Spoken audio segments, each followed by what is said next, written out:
Muy buenos días, mis hermanos.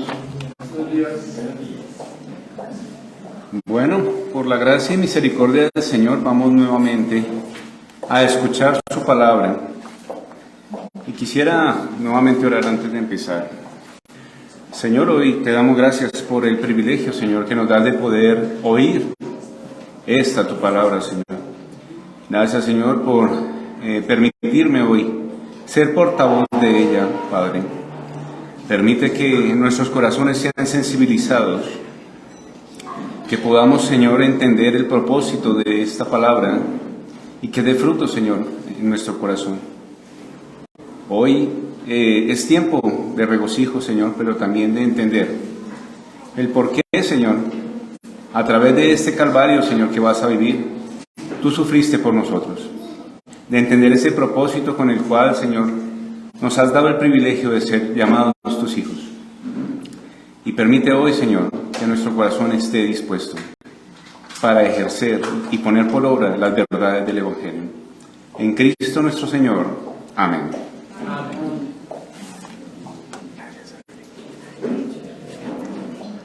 Bien, mis hermanos.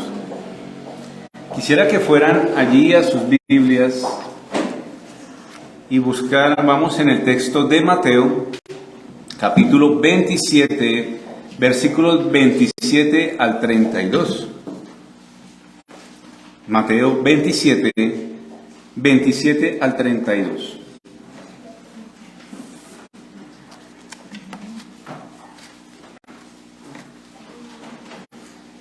Bien.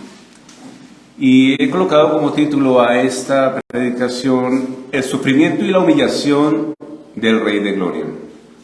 Y dice la palabra del Señor. Entonces los soldados del gobernador llevaron a Jesús al pretorio y se reunieron alrededor de él a toda la compañía, y desnudándole le echaron encima un manto de escarlata y pusieron sobre su cabeza una corona tejida de espinas y una caña en su mano derecha. E hincando la rodilla delante de él, le escarnecían diciendo: Salve, Rey de los judíos. Y escupiéndole, tomaban la caña y le golpeaban en la cabeza. Después de haberle escarnecido, le quitaron el manto, le pusieron sus vestidos y le llevaron para crucificarle. Cuando salían, hallaron allí a un hombre de Cirene que se llamaba Simón. A este obligaron a que llevase la cruz. Amén. Hemos visto a lo largo del trayecto del Señor Jesucristo en su pasión hacia la cruz del Calvario, todo el proceso infame, el proceso injusto, ¿sí?, a través de aquellas autoridades que deberían haber ejecutado una justicia, que deberían haber reconocido al Salvador, al Mesías, siendo todo lo contrario, enemigos directos del Señor, actuando en contra de lo que era claro en la Escritura. No es difícil ver cómo a lo largo de estos últimos días de esta pasión del Señor también se evidencia la maldad del hombre. Se ve reflejada en cada uno de los episodios vistos hasta este mismo momento. Vimos el actuar de Judas, si lo recuerdan, mis hermanos. Vimos el actuar perverso y engañoso de los sacerdotes, de los líderes religiosos de esta época. Vimos también el abandono por parte de los apóstoles hacia el Señor. Vimos la negación de Pedro. Fuimos testigos de las calumnias y mentiras de los falsos testigos, de estos hombres que profirieron falsedad contra el Señor. Vimos la insensatez del pueblo al preferir a alguien sumamente perjudicial para ellos en vez de dar libertad al Señor. Y en últimas instancias vemos el valor del beneficio propio antes que el ejercicio pleno de justicia por parte de Poncio Pilato. Una serie de eventos desafortunados, pensaríamos nosotros. Este hombre es muy de malas, por así decirlo. Pero esta eventual tragedia lo único que ha mostrado también es el obrar perverso del hombre, que una vez más deja en evidencia su conducta pecaminosa, su condición caída. Pero que a lo largo de los siguientes textos que vamos a ir mirando, tendría un verdadero propósito eterno y de salvación. Esta serie de circunstancias infames y terribles será la muestra de algo que traería un gran bien a los hombres, a nosotros que inclusive hoy escuchamos la voz de Dios mismo. A ti y a mí, mi hermano. Y quisiera que notáramos varios aspectos a partir de los versículos que hemos leído. Dice el versículo 27, entonces los soldados del gobernador llevaron a Jesús al pretorio y reunieron alrededor de él a toda la compañía. Vemos que previamente el Señor había sido azotado, ¿cierto? Pero antes de ser azotado, fue cruelmente golpeado por aquellos líderes religiosos, ¿cierto? Cuando dijeron blasfemia, dice que es hijo de Dios. Pero ustedes dirán, bueno, de pronto fue una cachetada, fue algo muy sencillo, ¿no? Fueron golpes contundentes. Al igual que aquellos latigazos, no fueron látigos con una cañita de azúcar, ¿no? Fueron látigos romanos, duros y dolorosos. Después de haber sido azotado el Señor, fue llevado al cuartel, ¿sí?, a la corte de los soldados romanos del gobernador. No había ya una vuelta atrás, ya la decisión había sido tomada para que fuera ejecutado. Es notable que el dolor previamente sufrido con los golpes de aquellos hombres en el Sanedrín, como lo vimos en Mateo, capítulo 26, versículo 67. Más los azotes en la espalda, como les decía, y quisiera leer lo que dice la Nueva Traducción Viviente frente al versículo 26. Dice, así que Pilato dejó a Barrabás en libertad y mandó azotar a Jesús con un látigo que tenía 3 puntas de plomo. Y después lo entregó a los soldados romanos para que le crucificaran. Aquí es más específico en esta versión, dice con puntas de plomo. Entonces démonos una idea de este dolor infligido al Señor por medio de los soldados a través de este látigo. El sufrimiento que ha de experimentar el Señor Jesucristo a lo largo de su trayectoria en la cruz del Calvario no tendría tregua. He aquí el Señor está como lo profetizó el profeta Isaías, allí en el capítulo 53, versículo 3. Despreciado y desechado entre los hombres, varón de dolores, experimentado en quebranto, y como que escondimos de él el rostro, fue menospreciado y no le estimamos. El Señor Jesucristo es aquel varón de dolores, profetizado por este profeta Isaías. Y no solo eso, también será evidente, no solo su dolor y sufrimiento, sino su humillación. Una humillación terrible por parte de hombres inicuos, pecadores, viles, hombres romanos de la guardia del gobernador, hombres a los cuales en nuestro entendimiento y en la luz de las Escrituras y que ahora por la gracia de Dios entendemos que son terribles, a nuestro parecer despreciables. Mas quisiera recordarles, mis hermanos, que esa misma conducta despreciable y terrible la teníamos tú y yo. Era nuestra conducta sin Cristo hacia Dios, nuestro ahora Señor. Nosotros sin Cristo éramos hombres y mujeres despiadados, ignorantes y crueles, con un actuar en una condición de infligir dolor al Hijo de Dios. Era nuestro deleite personal. No somos mejores que ellos. Solo por Cristo podemos evidenciar esta posición vergonzosa que adoptó el Señor, Rey de Gloria. ¿Para qué? Para podernos permitir ver este error, ver la conducta de nuestro corazón y poder apartarnos de este deseo. Esta conducta de querer escupirle, abofetearle, golpearle, siendo el dueño y señor de toda la creación, de todo el universo. Aquel investido ahora con el peso de la vergüenza, del dolor y la humillación que merecíamos nosotros. Nosotros deberíamos haber estado en ese lugar, mis hermanos. El Señor ha tomado esta determinación y aún diciendo: Padre, si es posible que pase de mí esta copa, pero que no se haga mi voluntad sino la tuya.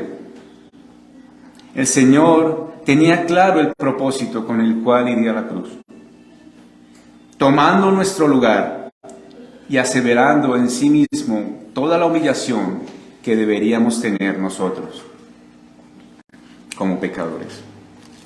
Ahora bien, después de ser azotado, el Señor fue llevado al cuartel de la corte de los soldados romanos. No había ya, como lo dijimos, una decisión que pudiera retrocederse. Gracias al Señor que no hay inmutabilidad en Él. Ya la decisión tomada debía ser ejecutada. Mas la connotación de esta corte romana nos trae a la mente un rey, ¿cierto? La corte del rey, oíamos muchas veces, aquella que hacía reverencia, hacía un preámbulo de entrada para que pasara el rey. Cuando vemos en estas películas, esta connotación era de la realeza, era algo importante, era con reverencia. Mas la connotación de esta corte no era reverente. Más bien era una corte que asociaría el reinado y la posición de rey del Señor en un sentido burlesco, como escarnecedores del soberano y poderoso Dios. Pues dice el texto, se reunieron alrededor de él, es decir, que su intención era, en cierta forma, asediar al Señor. Posteriormente, convenir y ejecutar una serie de acciones, que es las que veremos a continuación. Y dice los versículos 28 al 30. Y desnudándole, le echaron encima un manto de escarlata. Y pusieron sobre su cabeza una corona tejida de espinas y una caña en su mano derecha. E hincando la rodilla delante de él, le escarnecían, diciéndole: Salve, Rey de los judíos. Y escupiéndole, tomaban la caña y adicional le golpeaban en la cabeza.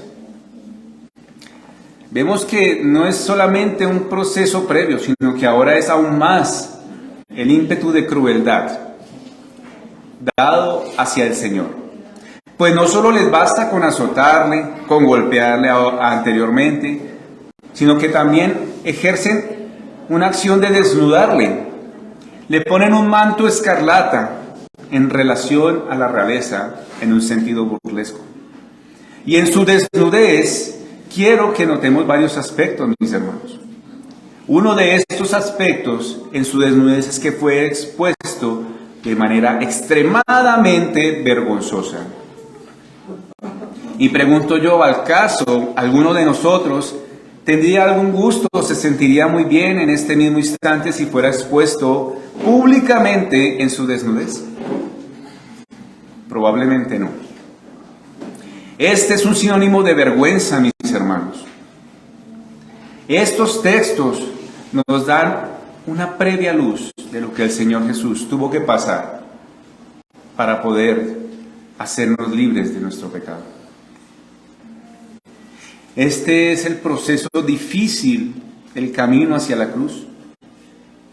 Su vergüenza, aquella extrema vergüenza, fue expuesta en su desnudez. También nos muestra dentro de este proceso que el Señor no tuvo nada que aferrarse. No se aferró a nada con el fin de llevar a cabo el propósito de su Padre, de Dios.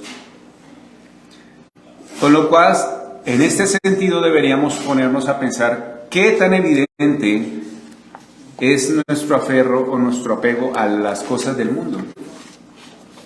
La desnudez de Jesús es una evidencia de que no hay nada que aferrarse, mis hermanos. Pero también esta desnudez es una evidencia de cuán perverso es el pecado, de cuán malos podemos ser, mis hermanos. No somos buenos. Y si pudiésemos considerarnos como buenos, no es por nuestra propia causa, porque estamos viendo que quien está allí no es ni tú ni yo, es el Señor, es Cristo. Es expuesto al vituperio, a la vergüenza extrema, para salvación de hombres pecadores. Y parte de esa obra fue sufrir la vergüenza pública. Parte de la obra del Señor Jesucristo era sufrir vergüenza. Somos tan iguales a veces a la gente del mundo, y no quiero tampoco que me la malinterpreten, es decir, no somos del mundo, pero somos iguales sin Cristo. Esa es la esencia principal. Si Cristo no estuviese, seríamos iguales. Podríamos llegar a ser tan perversos como cualquier depravado sexual, a ser tan viles como cualquier asesino serial. Decimos nosotros, pero ¿cómo? No, eso no es posible. Mi hermano, la misericordia del Señor está expuesta también en que usted no lleve su maldad al grado extremo.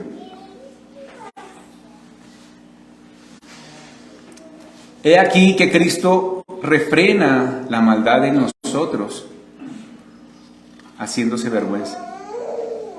Permitió que nosotros no fuésemos más malos de lo que ya podemos ser. Él no tomó en cuenta este acto vergonzoso que tuvimos nosotros para con Él. Él asumió esa culpa. Él tomó nuestro pecado.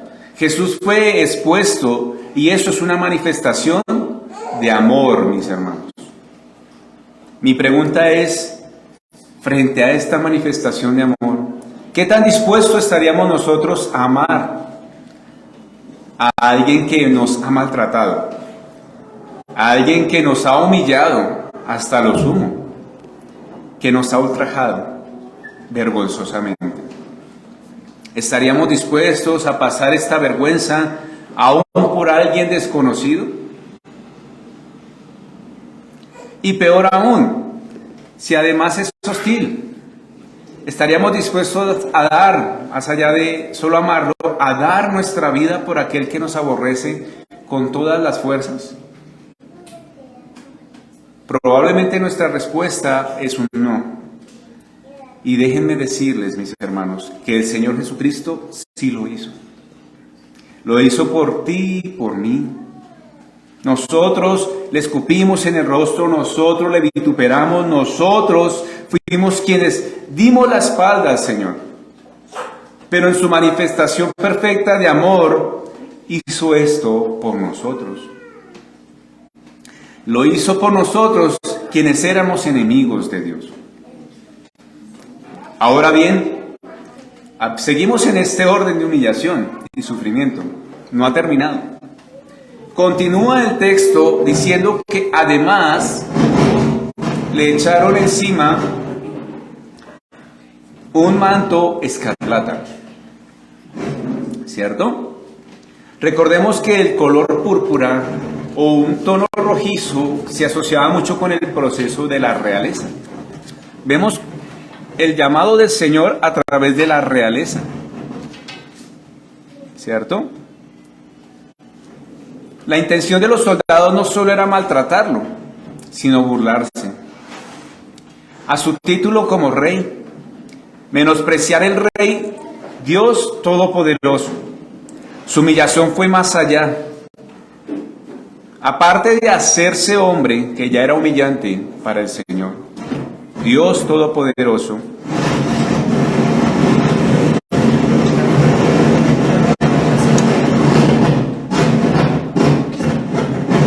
perdón, mis hermanos.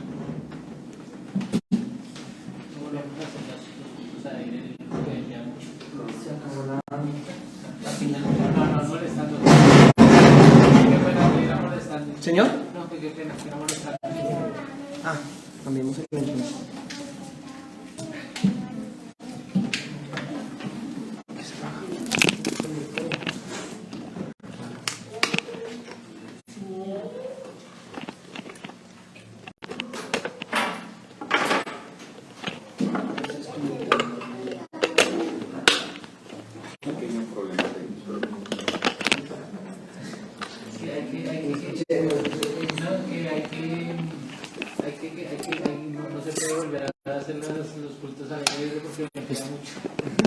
Sí, sí. Apréndalo. Está prendido, mi hermano. Sí. Sí. Listo, mis hermanos. Entonces veníamos hablando del proceso del Señor, ¿cierto? Y vemos que la intención de los soldados no era solamente maltratarle, porque perfectamente pues le azotaron, simplemente dejarlo ahí. No, fueron más allá, le desnudaron, se burlaron de su señorío, de su reinado. El título de rey todopoderoso era burlado por hombres simples. Su humillación aún iba más allá. Aparte de hacerse hombre, es decir, que ya era humillante para él, ¿cierto? Ahora, estos hombres lo hacían aún más humillante, más terrible, en el hecho de que su propia creación, estos hombres, hechos o criaturas del Señor, le escarnecían directamente a su Creador. Se mofaban, hacían burla de él. Y para completar el atuendo que tuviera este rey, estos hombres perversos incluyen dentro de sus accesorios no solo el manto escarlata en relación a su reinado, sino también un accesorio que tenemos muy presente y es una corona tejida de espinos, más una caña en representación del cetro. Y en medio de este humillante acto, llevado hasta este mismo momento, vamos aún más profundo, aún más vergonzoso. Y es decir, por poner un ejemplo, nosotros decimos, basta ya, es demasiado. ¡Wow! No es suficiente. Ya estuvo bien, no más. Pero no. La descripción del texto continúa. No sé si a mis hermanos les ha pasado que ven un acto injusto y dicen, ya no más, es suficiente, paren. Pero no, a estos hombres no les parecía suficiente. Le pusieron una corona de espinas. Qué perversos, qué malo es el hombre. Es muy probable que esta corona de espinas tuviese una relación con la maldición de Génesis. Quisiera leerles el texto, Génesis 3, 17, 18. Y al hombre le dijo, por cuanto obedeciste a la voz de tu mujer y comiste el árbol que te mandé diciendo, no comerás de él, maldita será la tierra por tu causa, con dolor comerás de ella todos los días de tu vida. Espinos y cardos te producirá y comerás las plantas del campo. El Señor llevó el proceso de humillación para poder redimir más allá al mismo hombre, a la misma creación. El Señor tenía en su mente un propósito eterno, donde sí, quizás podemos decir por así, si me lo permiten decirlo, el hombre era el protagonista de ese eje central de la salvación. Pero vemos aquí que el Señor también redime la creación. Va más allá, ¿cierto? En referencia a la maldición del hombre y de su creación, el Señor fue dotado con esta corona de espinas, para que nosotros pudiésemos recibir la corona de vida. Y hasta la misma creación que fue sujeta a vanidad, porque así lo expresa el apóstol Pablo en la carta a los Romanos, dice Romanos 8, 20 y 21, por cuanto la creación fue sujetada a vanidad, no por su propia voluntad, sino por causa del que la sujetó en esperanza, porque también la creación misma será libertada de la esclavitud de corrupción a la libertad gloriosa de los hijos de Dios. El Señor nos dará a través de esta vergonzosa y sufriente pasión libertad, mis hermanos. ¿Entendemos esa profundidad de la palabra? Seremos libertados. Hemos sido librados de la condición de maldición. Y eso debería ser un motivo de gratitud, de alabanza, de alegría. Pero muchas veces no es lo suficiente, no es suficiente para nosotros. Queremos más. el Señor Jesucristo no es suficiente. Que la creación pueda también ser libertada de la maldición. El Señor Jesucristo tenía que sustituir nuestro lugar. Por nuestra causa hasta la misma creación fue corrompida. El Señor tuvo que pagar los platos rotos hasta de la misma creación por culpa nuestra. Por si de pronto no lo habíamos notado, mis hermanos, y quienes nos visitan y me escuchan, les digo que nosotros éramos quienes debíamos estar ocupando con plena seguridad este lugar que el Señor estaba ocupando en este momento. La redención que Cristo aplicaría sería esencial para todos. Es decir, que tanto para el hombre, así como para la creación, sería esencial. Un acto de vergüenza convertido en gloria sublime para pecadores. Es increíble la obra del Señor. Una vil vergüenza para un acto de gloria sublime a nosotros pecadores. A nosotros miserables criaturas que se mofan de su Creador. En realidad podemos ser tan cara dura de no darnos cuenta en este momento de lo que Cristo ha hecho por nosotros.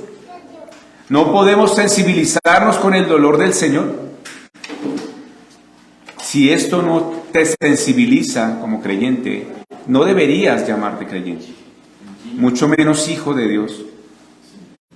Por otra parte, también es necesario recordarnos que antes de ir a la gloria del Señor, el Señor tuvo que pasar por este calvario y sufrimiento. La vergüenza y la cruz.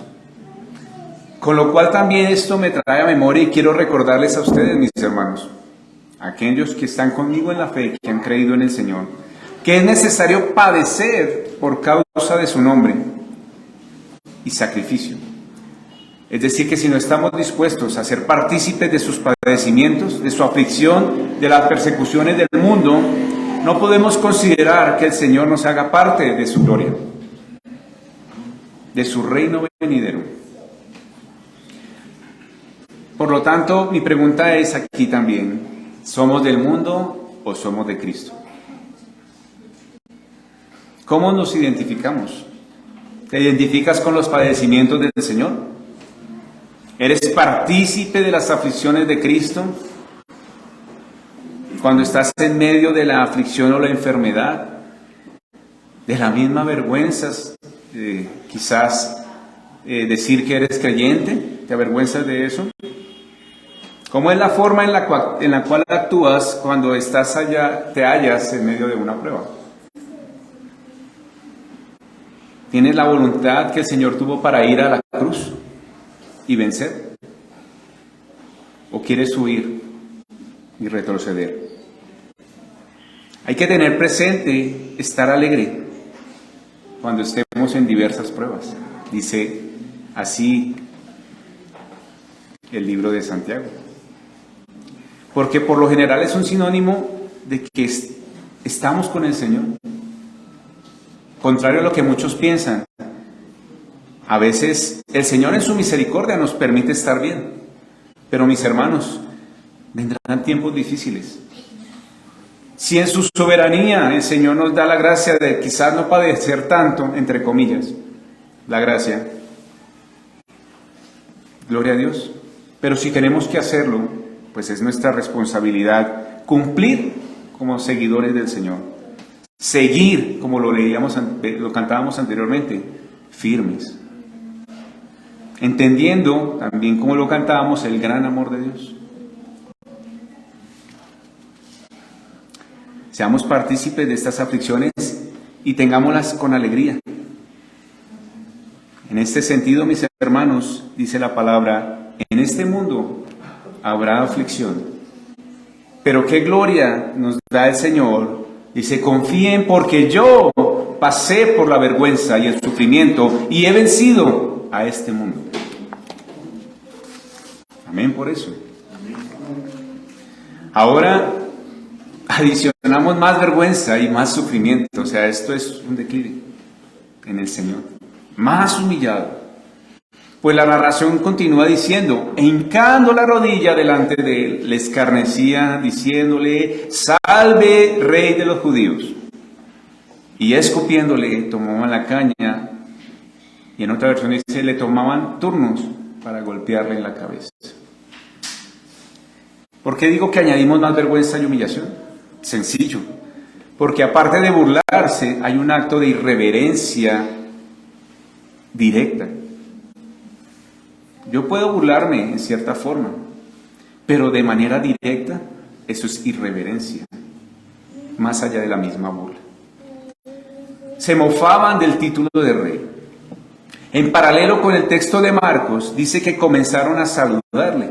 Salve, rey de los judíos. Hola, rey de los judíos. Hola, Pedro. Ese era el proceso del Señor. Ser humillado por sus criaturas, irreverentes hacia Él. Hacían venias con burla. Con cada venia venían y le golpeaban en la cabeza. Cada uno de estos soldados en caravana venían de manera ruin y grotesca a golpear al Señor. No quedó nada atractivo en él, dice Isaías. A veces los textos son muy amables, o digamos las películas son muy amables en mostrar al Señor bien vestidito y con solamente los clavos y algo muy estético. Pero no había hermosura en él. Nada hermoso había en el Señor. ¿Cuántas veces hemos sido partícipes, al igual que estos hombres, escupiendo y golpeando al Señor con nuestra propia vida? ¿Cuántas veces maltratamos el nombre de Cristo y menospreciamos su llamado? Pues esto hacemos, Señor, mis hermanos, perdón. Hacemos lo mismo que cada uno de nuestros soldados cuando en nuestra vida no manifestamos a Cristo. No manifestamos la persona del Señor como si fuésemos mundanos. Y quisiera también ver cómo el Señor es paciente. Algo característico dentro de todo el proceso es la paciencia que el Señor ha manifestado hasta este momento y que manifestará porque Él cumplirá el propósito del Señor mismo. Morir, pero también resucitar. ¿Sí? Por lo tanto, ¿cómo hemos de tomar nuestra vida delante del Señor? Su humillación también se relaciona con el hecho de tolerar con gran paciencia la ironía y el escarnio de simples mortales, burdos, rústicos, vastos y simples seres creados por un Dios sublime y perfecto. Esto también debería llevarnos a considerar la paciencia de Cristo con cada uno de nosotros. Y esto también trajo a colisión a mi mente. ¿De cuánto tiempo consideramos que el Señor tendrá paciencia con cada uno de nosotros? ¿Hasta cuándo? ¿Cuánto tiempo seguirás amando tu pecado? ¿Acaso crees que puedes arrepentirte antes de morir? Qué osado, mi hermano. Qué impertinente se puede ser al creer que podemos saber el día y la hora de nuestra muerte. Y así considerar que podemos arrepentirnos. Ya me voy a morir. Sí, Señor, perdóname. ¿Tan irreverentes somos? ¿Creemos ser Dios para considerar cuándo vamos a morir para poder arrepentirnos? ¿Cuándo es el tiempo adecuado? No, mi hermano, y quien me escucha. Tú no sabes el día y la hora en que vas a morir. Mas sí sabes que el Señor, hoy en su inmensurable paciencia y misericordia, ha extendido hasta este momento, en un acto visible y humillante, una oportunidad de salvación. Está extendida. Se está hablando hoy a quienes no han creído, a quienes ignoran aún el llamado del Señor. Está vigente. No abuses de la paciencia del Señor. Te digo hoy. Una oportunidad te da el Señor hoy de arrepentirte. Solo puedo decir que no la pases por alto. Que no desperdicies lo que el Señor está poniendo delante de ti. No continúes abusando de la paciencia de un Dios soberano. Porque es más que probable que cuando Él vuelva, ya no vendrá en humillación, sino en magnificencia real. Vendrá lleno de gloria y ejercerá un juicio en su reinado eterno. Y continúa diciendo el texto. Mateo 27:31. Después de haberle escarnecido, le quitaron el manto, le pusieron sus vestidos y le llevaron para crucificarlo. Y dice en este mismo versículo, me gusta mucho la traducción viviente porque es un poco más digerible, para que podamos aún entenderlo más. Cuando al fin, dice aquí, se cansaron de hacerle burla, le quitaron el manto y volvieron a ponerle su propia ropa, luego lo llevaron a crucificar. Esta palabra de se cansaron de hacerle burla. Después de concluir este acto tan malvado, como lo dice la versión de la nueva traducción viviente, fue más allá de su acto de perversión. Fue tal el acto de perversión que con tal entusiasmo y deseo le pegaron, le golpearon, le insultaron y ultrajaron que ya no podían más. En sus fuerzas físicas no podían más, se cansaron. Entonces podemos ver las características de este soldado romano. Eran hombres de guerra, preparados para ello. Tenían un acondicionamiento físico bueno, por lo general. Y vemos que aquí se cansaron. Se cansaron de escarnecer al Señor. Se cansaron de golpearlo. Imagínense cuánto soportó el Señor. Es decir, que dieron todo de sí para ir en contra del Señor. Con sevicia se encarnizaron hasta que sus fuerzas no dieron más. Es increíble cómo el Señor Jesucristo soportó tanto. Y obviamente Él es Dios. Pero nos muestra todo el sacrificio que tuvo que pasar para hacernos partícipes de su gloria. ¡Cuánto amor! No puedo entender el amor del Señor. Es inmensurable. No sé si mi hermano lo puede entender, pero la verdad yo no puedo. Sabiendo que con solo una palabra Él podía decir, vayan directo al infierno. Podía mandar una legión de ángeles a que los destruyeran, como lo dijo cuando Pedro trató de defenderle. Podía haber hecho múltiples cosas el Señor, ¿cierto? El Señor tendría que aguantar más, inclusive, después de esto, porque iban a llevarlo a crucificarlo. O sea, muchas veces vemos el acto de la crucifixión, pero no vemos el acto previo, de cómo el Señor pasó estas circunstancias, de sus padecimientos previos a la cruz. Esto me llevaría a pensar que el Señor soportó dolor y sufrimiento como ningún otro. Y esto debería hacernos pensar o estar tranquilos al saber que en Cristo podremos soportar cualquier dificultad. Si Cristo llevó este dolor a lo sumo, su vergüenza a lo máximo, esto nos da la confianza de poder acudir a Él, porque Él entiende nuestra condición. Mi hermano, ¿acudimos al Señor en nuestras aflicciones? Vamos cuando estamos con ese dolor profundo en el corazón. Nos sentimos afligidos realmente por las condiciones de este mundo caído y vamos al Señor.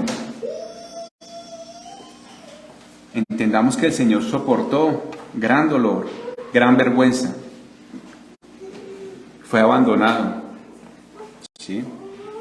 El Padre le dio la espalda en cierta forma, porque no podía ver la calidad del pecado representado allí, en esta maldición.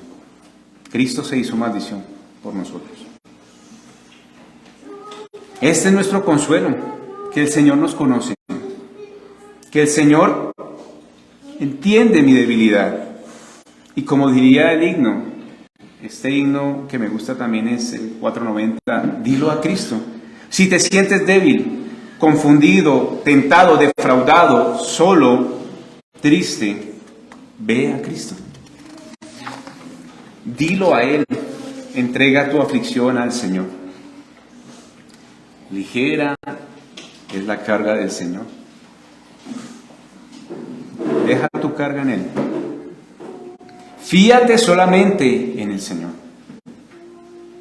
Él es el único soporte que no te dejará nunca. Esta es la plenitud de la confianza, que Cristo nunca nos dejará. Esta es la garantía y la certeza que como creyentes tenemos, que aquel que comenzó la buena obra en nosotros, la culminará hasta el día de su venida. Buscamos la ayuda en otras personas que no son nuestros hermanos, buscamos la ayuda en otros lugares que no es la iglesia, vamos a otras circunstancias o en otros eventos en vez de venir a Cristo. Vuelvo y lo repito, hasta que Cristo no sea tu mayor riqueza y lo más precioso para ti, seguirás tomando en cuenta lo que el mundo te ofrece. Aquellos que hemos creído en el Señor Jesucristo traemos a memoria los actos humillantes que hicimos hacia Él. Mis hermanos, no sé si ustedes recuerden con amor o con mucho gozo cuando pecaban, siendo ya creyentes. No sé si esos recuerdos del pasado a ustedes les dan mucho orgullo o por el contrario los hacen sentir mal.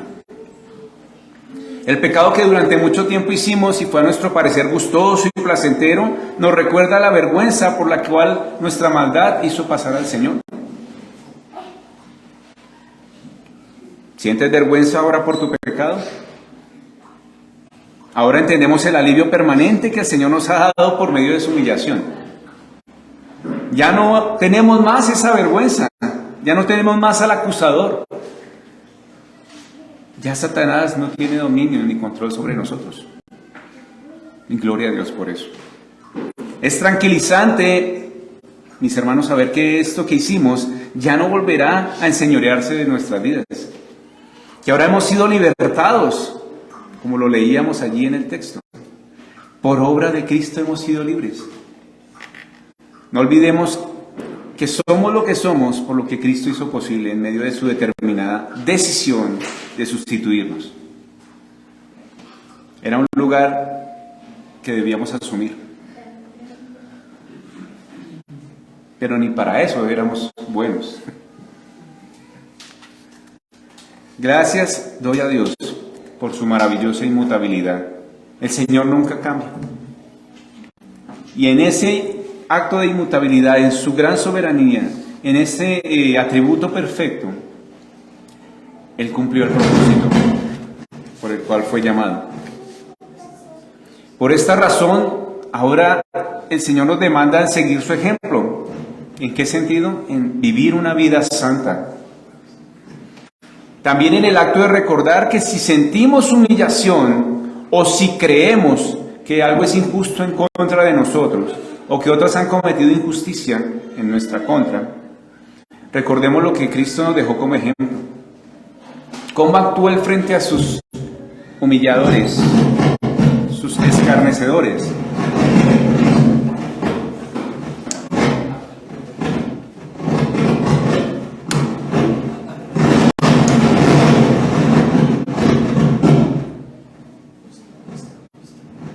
Ya está apagado. Está apagado ya. ¿Ya? Sí. Listo, amigo. Gracias. Entonces recordemos que debemos seguir las pisadas, dice Pedro. Somos real sacerdocio y nación santa. Debemos santificarnos cada día. ¿Cierto? Cristo nos dejó su ejemplo. Él no abrió su boca, enmudeció. Con paciencia soportó el dolor y la vergüenza. Voluntariamente fue y cumplió el propósito del Padre. Por lo tanto, cuando sientas que eres odiado injustamente, recuerda que fuiste amado injustamente.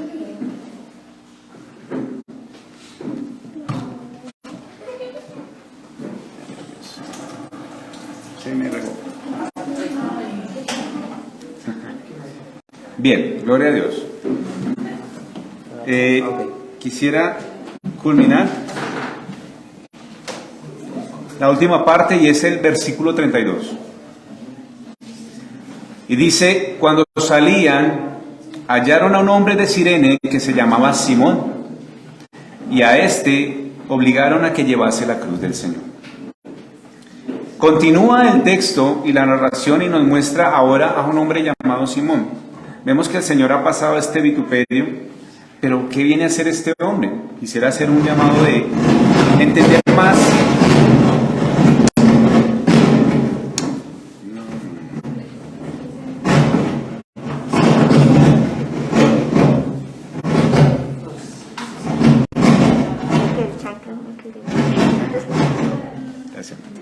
Bueno.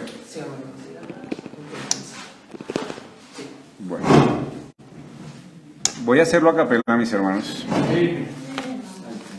Esta narración continúa y nos muestra a este hombre llamado Simón. ¿De dónde? De Cirene. ¿Sí? Y es curioso que este personaje pareciera como no tener sentido dentro del proceso de la descripción, ¿cierto? Como está anexo, pero como que ¿qué tiene que ver?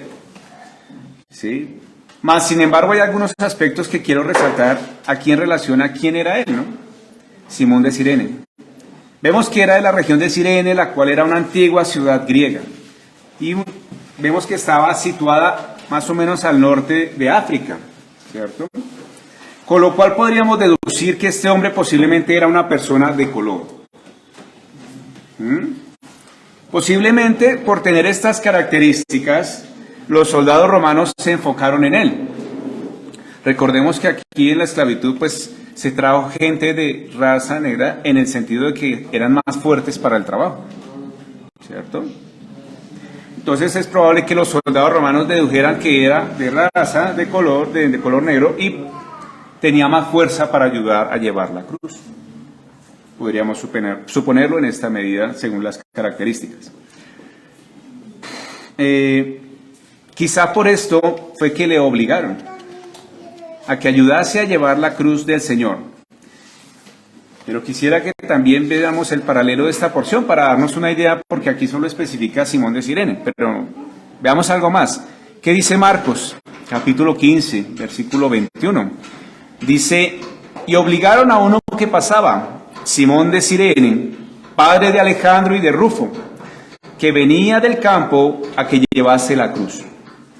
Aquí tenemos algunos datos adicionales, ¿cierto? ¿Quién era este hombre?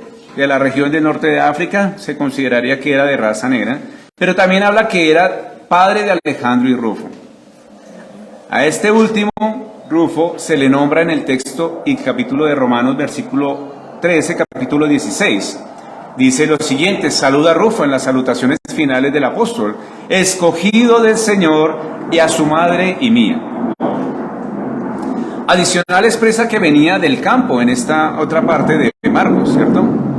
Dice que venía del campo y que llevase la cruz. Esto nos puede dar una idea de que su lugar de trabajo era el campo, ¿cierto? Trabajaba allí. Que era alguien que tenía una responsabilidad para con su familia, era un hombre trabajador. Que era diligente en sus quehaceres, que probablemente no conociera o estaba inadvertido de manera directa de lo que estaba sucediendo con el Señor. Quizás habría oído hablar algo de él, de las circunstancias por el alboroto, ¿cierto? Pero no había sido partícipe de estos acontecimientos presentados hasta este mismo instante.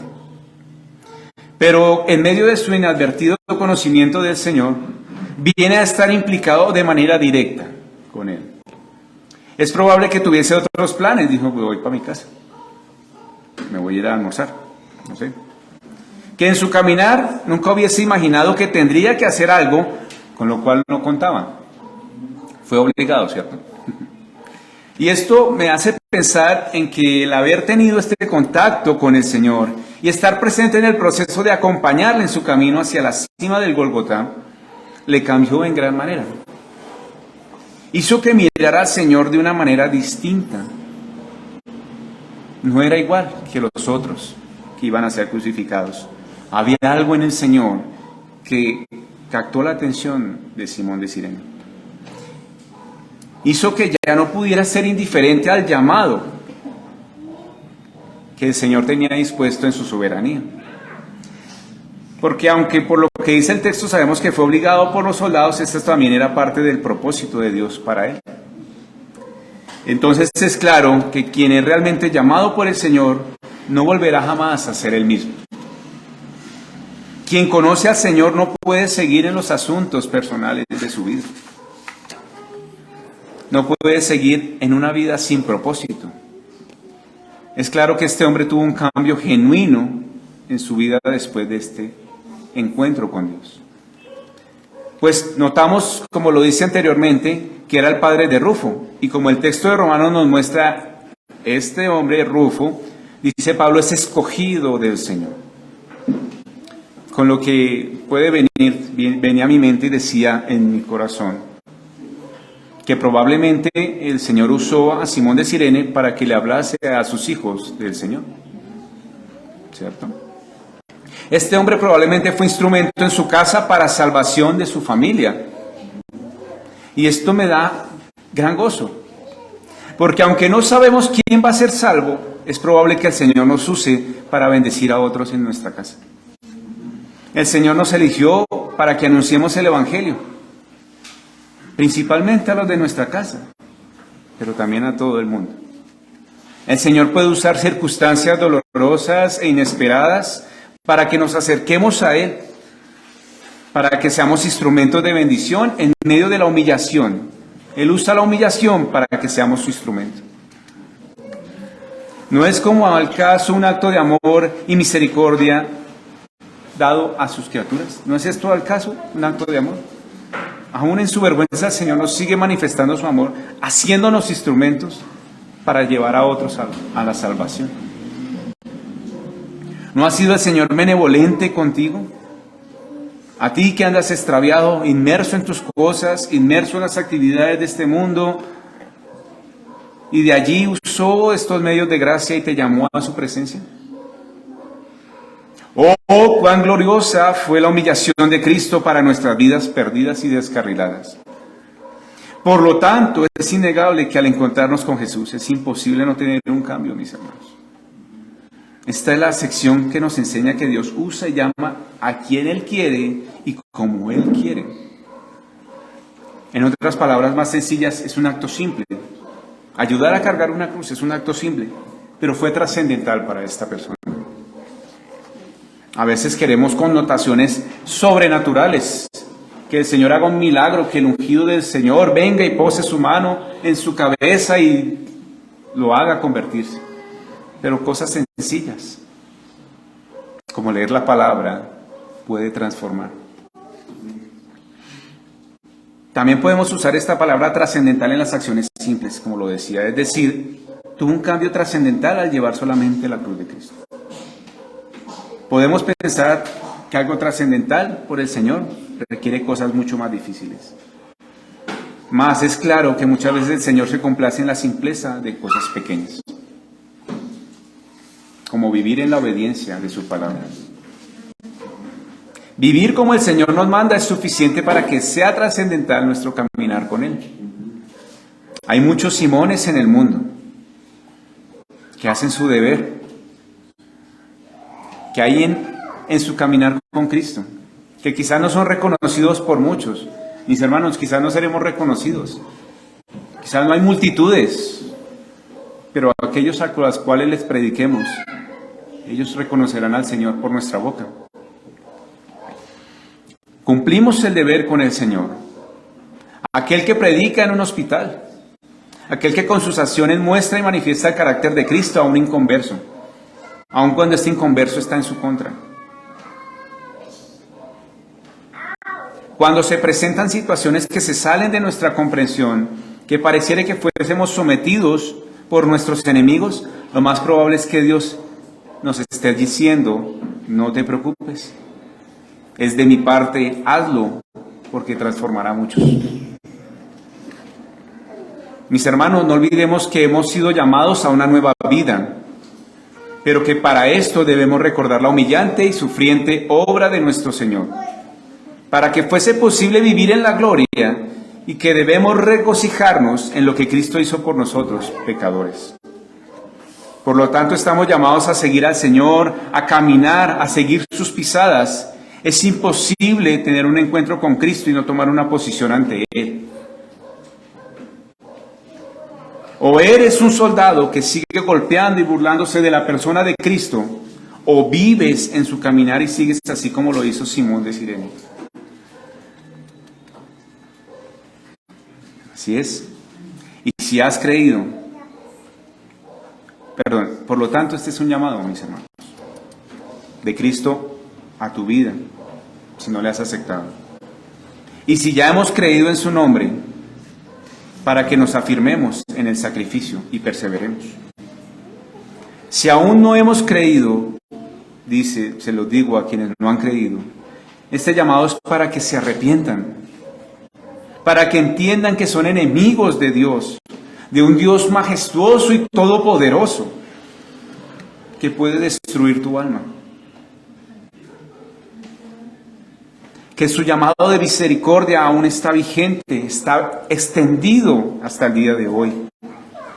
Pero este llamado, mis hermanos, y aquel que me escucha, es limitado. Cuando esta puerta sea cerrada, no habrá quien la abra. Por esto te digo que después de escuchar hoy lo que el Señor te dice, eres responsable ante lo que vas a hacer de aquí en adelante. Para concluir, mis hermanos, solo puedo decir que nadie puede ser igual después de haber estado junto a la cruz de Cristo. Que hay esperanza para todo aquel que se acerca confiadamente hacia el Señor. Y dice el texto de Segunda de Pedro, capítulo 3, versículo 9. El Señor no retrasa su promesa, como algunos lo tienen por tardanza, sino que es paciente para con nosotros, no queriendo que ninguno perezca, sino que todos procedan al arrepentimiento. Mas dice el versículo 10, pero el día del Señor vendrá como ladrón en la noche, en el cual los cielos pasarán con gran estruendo, y los elementos ardiendo serán deshechos, y la tierra y las obras que en ella hay serán quemadas. Hoy es el día, y te garantizo, si crees y vives para Cristo, que tendrás la corona de vida. Tendrás una vida eterna con el Señor.